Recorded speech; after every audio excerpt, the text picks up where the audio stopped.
Let's begin. Dear Delphi Baltic audience, I'm your proud publisher, Hans, and I have a good cause to be proud of, because today I'm bringing you Ambassador John Bolton, a long-time advisor to multiple of US governments. Actually, if I'm not mistaken, John Bolton has been working with US Republican administrations for about 40 years. His latest job was National Security Advisor of President Trump. Welcome, sir. Glad to be with you. Thanks for having me. Thank you for making yourself available.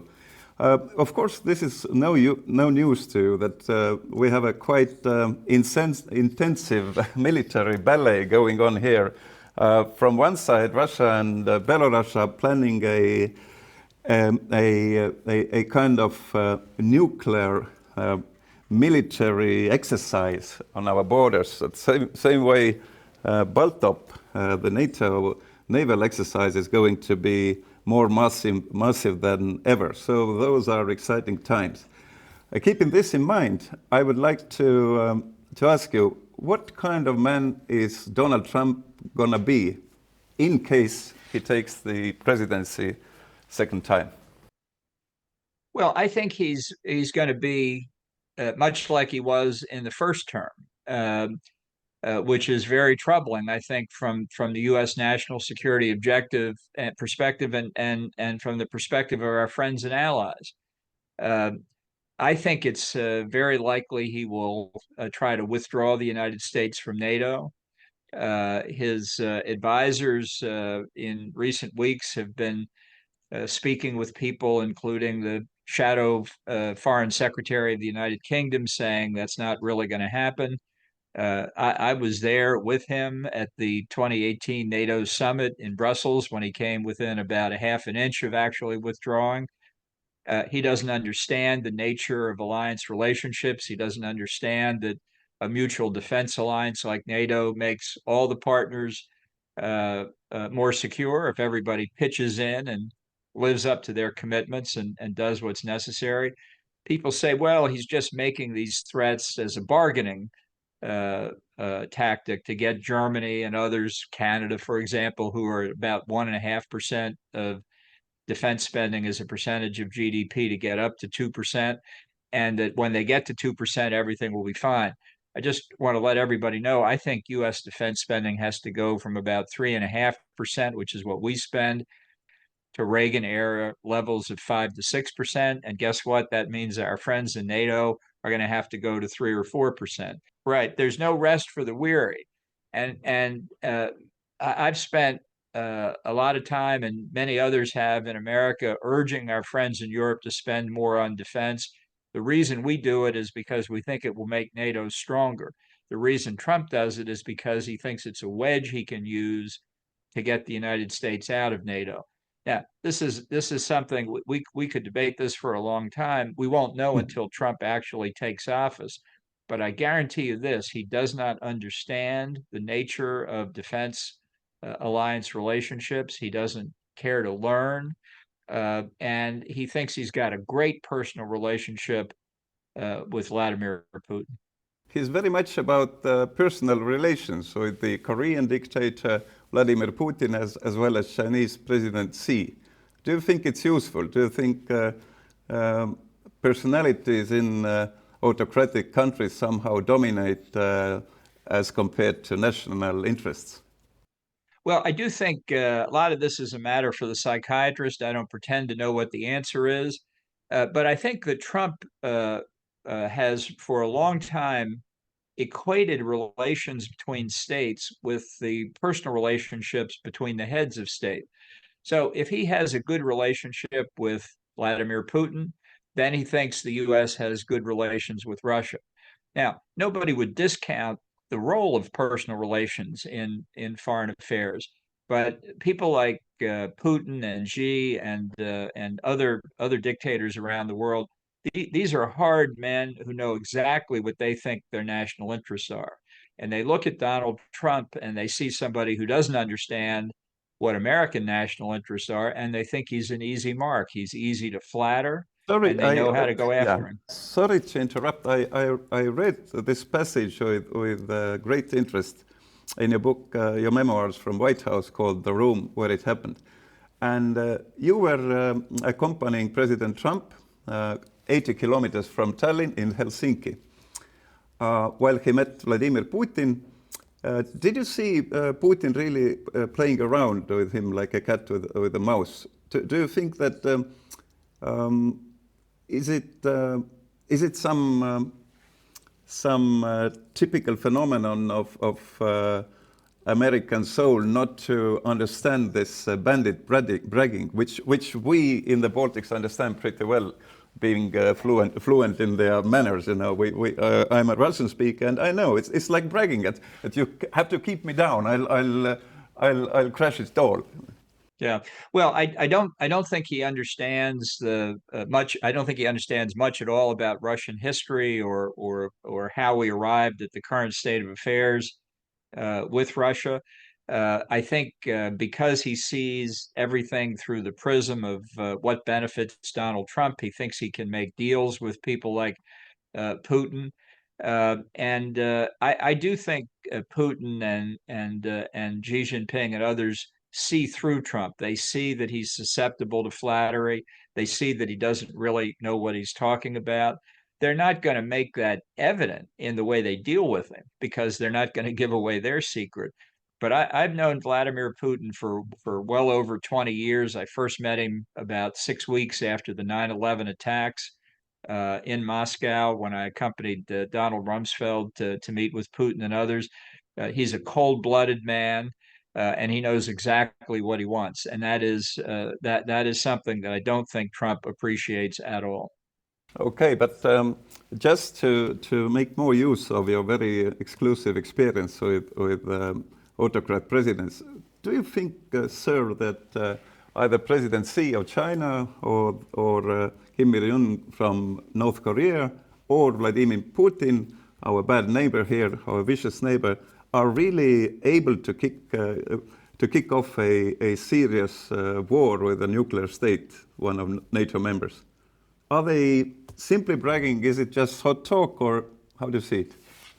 Well, just to start with Russia, I mean, I think Putin gave us all advance notice of what his intentions were a long time ago in 2005 when he gave a speech to the State Duma and he said the breakup of the Soviet Union was the greatest geopolitical catastrophe of the 20th century, that was a way of saying, I'm going to try and put it back together again. And he made it even clearer at the Munich Security Conference the year after that. And his actions beginning with the invasion of Georgia in 2008, his invasion of Ukraine in 2014, his cyber attacks on the Baltic republics from time to time, and any number of other things he's done indicate that he's very serious, not about recreating the Soviet Union, but about recreating the Russian Empire.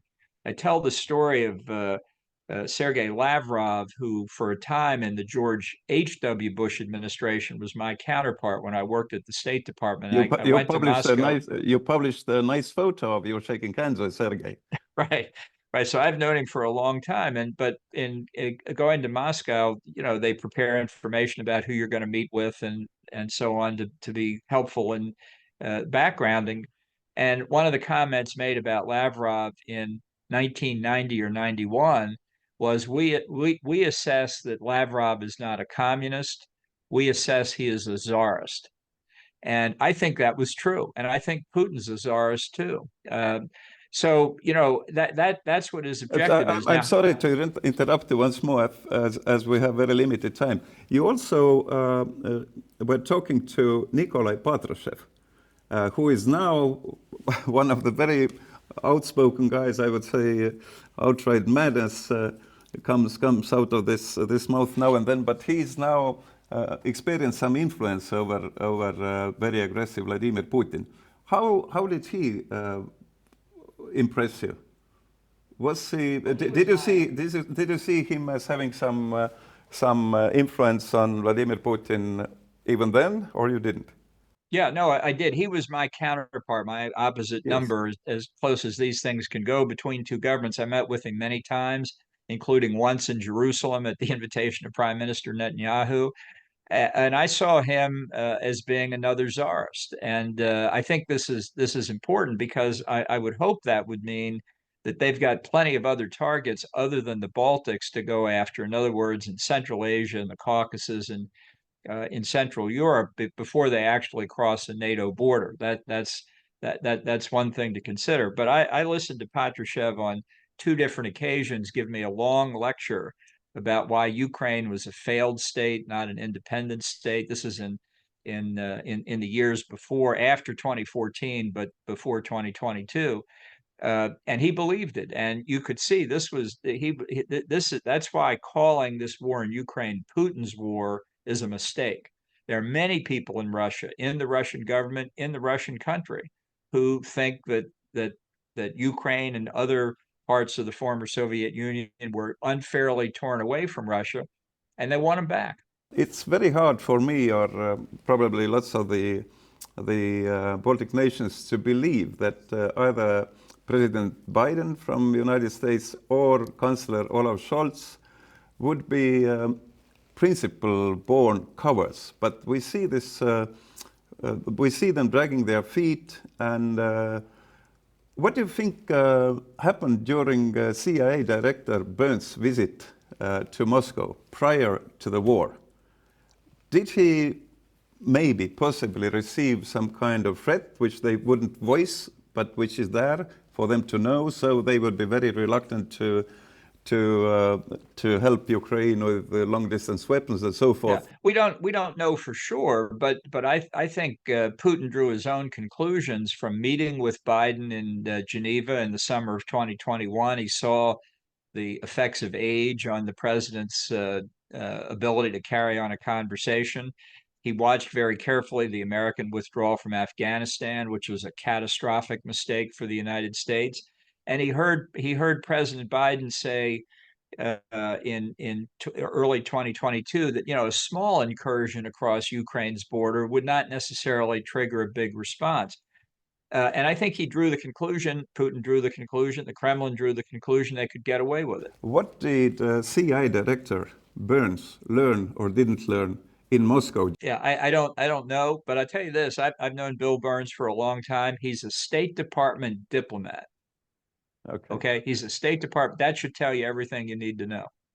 Because we observed here that straight after his visit to Moscow, when he met everybody he was intending to meet, Russia very aggressively started to drive their forces on Ukraine border. So, okay, why would NATO General Secretary Stoltenberg and some other NATO country leaders make the statement that NATO is not going to interfere just after the 24th of February 22? Who would limit oneself? Why even voice this type of messages? Well, I think the Biden administration obviously failed to deter Russia from invading. We see the result of that. In fact, on two separate occasions, Joe Biden said, "I don't think we can deter Russia." Said it publicly, which I think Putin also took into account. But I think it's been Russia that's been deterring the United States and NATO right through the course of the war. And that's one of the explanations for this non-strategic provision of assistance to Ukraine. We argue about one weapon system after another. And ultimately they get delivered to Ukraine, but not in a strategic way because of the fear of a wider war. And Putin has played on that very successfully. Well, talking about the Baltic situation now, I observed that you reflected in your book, the room where it happened, Trump asking before visiting Helsinki to meet Vladimir Putin whether Finland still is a dominion of Russia. Would he know that the Baltic states are not Balkans and vice versa? How does he do reading up? I noticed in one of your interviews to MNBC that you say that he doesn't read too much. Neither does he develop in a way. No, I mean, during my tenure as National Security Advisor, the NSC staff certainly put together the traditional briefing papers that they do for presidents, and we never stinted on that. But I don't think he read any of them, frankly. And I tell the story in my book on the way to the Helsinki summit, trying to brief him about arms control issues, nuclear weapons issues on Air Force One as he was sitting there watching the World Cup soccer matches. So that was the substance of the briefing we did on nuclear weapons. And it's a problem that you will see repeated, because in the 4 years after he left the White House, Trump hasn't learned anything new. You have been very close to numerous presidents like George Bush Senior, George Walker Bush, and so on. How would you characterize the ability of concentrated work of Donald Trump? It would be a very private matter if he was not a presidential candidate in the United States. So how many hours effectively he's able to work per day? He doesn't think that factual information is that important. It goes back to this idea about personal relations. He thinks that he can size up a foreign leader in the first few seconds or few minutes of their meetings, and that his ability as the world's greatest negotiator will determine the outcome of the conversation. So he doesn't need to prepare for anything, really. And that's obviously dangerous, because he doesn't know what he's trading back and forth with the person on the other side of the table. And I don't think that's changed over the years. I think that's just the way he thinks he can, and maybe that's the way you become a success in real estate in New York City, but it's not the way to be president of the United States. We know that he promises to resolve the Russian-Ukraine war within 1 day. I observe that in your book you are talking about the exchange of Macron and Trump and yourself and the foreign secretary about Iranian sanctions, whether or not to keep U.S. as a part of sanctioning states. So, and there also you cite President Trump as promising to resolve a matter with Iran within 24 hours. Is this some real estate tycoon talk or what? Why 24 hours? Well, it's to show what a superior negotiator is. I mean, he said he would get Zelensky and Putin in a room and they'd hash it out and they'd be done in 24 hours. Now, that's not possible. Zelensky's already said publicly what's, I think, obvious to everybody, that it's not going to happen in 24 hours. So if it didn't, that would mean that there was a failure. And we all know Donald Trump doesn't fail. He's not a loser. He's a winner. So therefore, somebody's responsible for the failure. And I worry he would point the finger at Zelensky, and his good friend Vladimir Putin would emerge as the victor of that 24-hour affair. That's why this is so dangerous, I think, if Trump becomes president. He simply doesn't comprehend the complexity of some of these issues, or how much is at stake in Ukraine, in this case, the Baltics' independence in another. To him, it just is sort of part of Europe that is close to Russia. Still repeat my more intimate question. Being a president of the mightiest country in the world means concentrating on several issues, be it abortion, be it defense, be it education, be it nuclear energy, whatnot. How many efficient working hours per day is Donald Trump able to perform?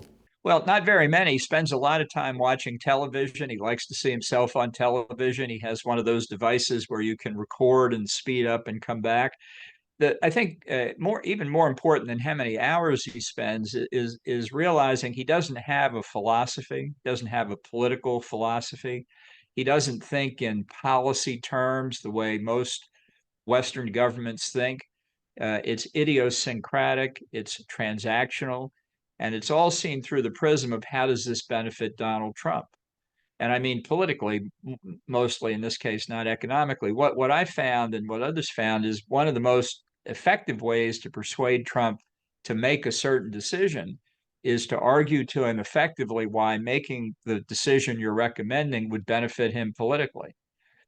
For example, on the arms control question with Russia, I pointed out how many Republicans had voted against the New START treaty back in 2010, and how many more would vote against the new nuclear arms treaty. And that was what persuaded him, not the strategic question of what's an appropriate number of nuclear weapons for the U.S. to maintain deterrence. Sir, you seem to know how to play him. Why didn't you? Why did you leave? Well, I tried. I try to keep things on track, but it's hard to get him to put one step in front of another because he's distracted by many things. In fact, I think one way to keep the US and NATO is for whoever his senior advisors turn out to be this time, just try and distract him effectively for 4 years. Let's now address other world leaders. In 2008, you were, as I understand, also in Bucharest to meet NATO members at NATO summit, and I understand that the question also was whether or not to give Ukraine and Georgia a roadmap, some schedule to approach NATO membership, and I think I got it right that Germany and France were seriously opposed to what President Bush and then you were wanting to achieve. But why did you give in, or how did it happen? Well, I wasn't there in Bucharest. I'd already left the Bush administration by that point. But I think the facts are well documented. And if we had brought Georgia and Ukraine quickly into NATO, it's quite possible that that both the August 2008 invasion and the 2014 invasion of Ukraine wouldn't have happened. I think that was the conclusion of Finland and Sweden after October 24th, 2022. The only safety lay behind a NATO border, and our failure to appreciate that we had expanded NATO, not because we were trying to press Russia, but because Central and Eastern European countries rushed to the West to say, we don't want to fall under the control of the Russians again. But we left a gray zone that included Belarus, Ukraine, Moldova, the Caucasus countries, and that was an invitation for the Russians to cause trouble, which they did. Had Bush's proposal been accepted, I think it would have gone a long way to prevent what we've seen in the years since. I must tell you, I had the chance of interviewing a US three-star general lately, and he assured the Baltic states that we are very defendable, no problem with that, Russia will lose, but he also warned us that Russia would try to bomb whatever infrastructure they have their eye on, like the ports, the bridges, electricity infrastructure, so forth. How would NATO react in this case? We're talking about Article 5, the collective defense of the NATO treaty. What if the consultations face the same situation as the NATO summit in 2008 Bucharest did, that some states, well, I would say just by heart that Hungary and Germany will be opposing collective defense? What then, sir? Well, I think it depends on who the president of the United States is. It's if a president who understands that that our commitment in NATO has really produced as much stability as one could expect in Europe ever since NATO was created, that if we fail to come to the defense of a NATO country that's been attacked, the alliance is over, and not just NATO, but all the rest of US alliances. The problem of Hungary is particularly acute. I don't know what the German response would be, but they should remember that they were once on the front line before there was a united Germany, and that American troops were stationed there as a tripwire, as they are still today in South Korea. So, you want to be in a mutual defense alliance, you have to be prepared to fight. We hope we don't have to fight. We hope our deterrence is enough. But if you're not prepared to fight, get out of the alliance.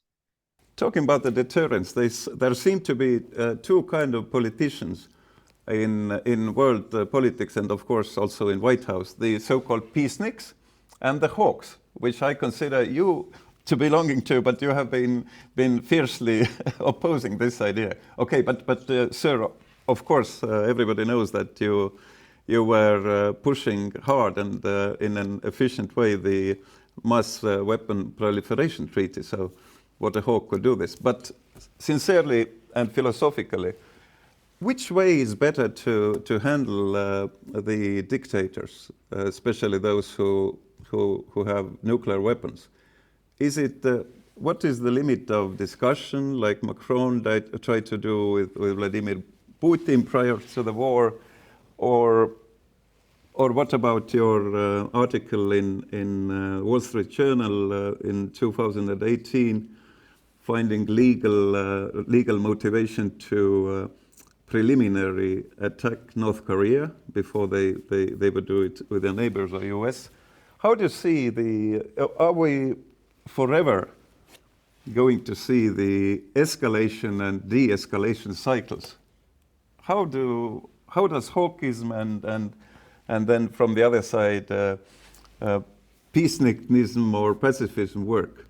Well, I think until human nature changes, and at least through recorded history, it doesn't seem to have changed very much. There are going to be countries and governments that seek to get what they want through force or the threat of force, and the way to prevent that is through what Ronald Reagan called peace through strength. And I think that is a policy that has antecedents going back to the ancient Romans. Si vis pacem para bellum. If you want peace, prepare for war. I think authoritarian governments in particular understand force, and I think you need to get into their heads and make it clear to them that their calculus has to be, if they attack us, they're going to pay a much higher price, and so they don't make that decision in the first place.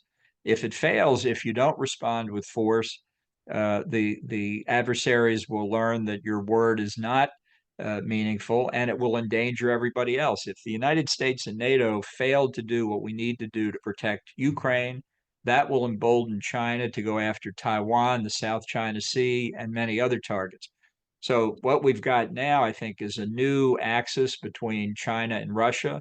It's not like the Sino-Soviet alliance of the Cold War, because China is the dominant partner, and Europe, with all due respect, needs to wake up. While Russia's on your border, China's right behind them. What would a hawkish president have done after 24th February 2022 when Russia attacked Ukraine? Well, I think the first thing would have been to, in addition to getting in immediate military aid, is to think strategically about how to accomplish what is the publicly stated goal of every NATO member, which is that Ukraine should be restored to its full sovereignty and territorial integrity, which we have not done. We've now had 2 years, over 2 years, 2.5 years of this conflict going back and forth in ways that we've got that have resulted in the current stalemate.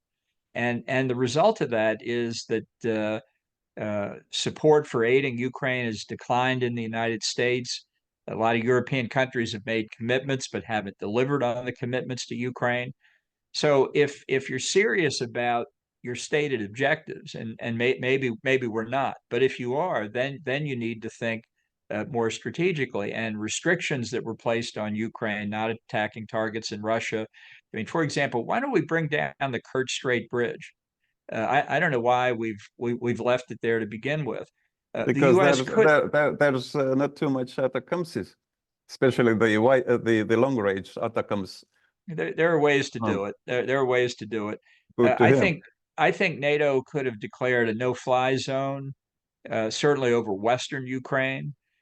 We could be escorting ships leaving the port of Odessa. We could be doing a lot of things. You probably have observed the recent sudden turn of President Macron of France from a peacenik to a hawk. He's the most hawkish national leader now in Europe among the big nations.